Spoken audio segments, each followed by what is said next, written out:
I don't know about you, but I have someone do my taxes. There were, of course, several years when I tried to do it on my own, and with the help of TurboTax and my dad, I somehow plowed my way through the process. Never again. I decided from then on to have a tax guy, an expert, help me with this process. So one day, I had a random tax question about my taxes. And so it was late in the afternoon, and I casually called my tax guy, and I spent about 15 or 20 minutes asking him his opinion on some relatively non-essential tax questions. He graciously answered my questions, and then 1 week later, I received an invoice. I was charged a certain amount of money for the time that we had shared on the phone to answer my questions about my taxes.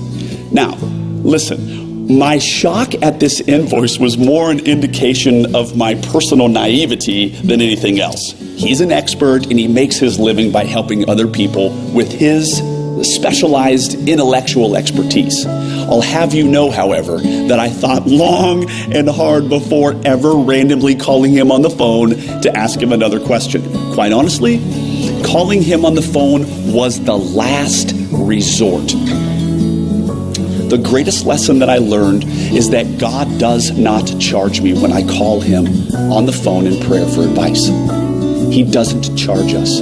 The Apostle James writes, "If any of you lacks wisdom, let him ask of God, who gives generously to all without finding fault, and it will be given to him. But when he asks, he must believe and not doubt. For he who doubts is like a wave of the sea, blown and tossed by the wind. That man should not think he should receive anything from the Lord. He's a double-minded man, unstable in all he does." You see, God does not charge me. He doesn't shame me for coming to him in prayer. Think about that.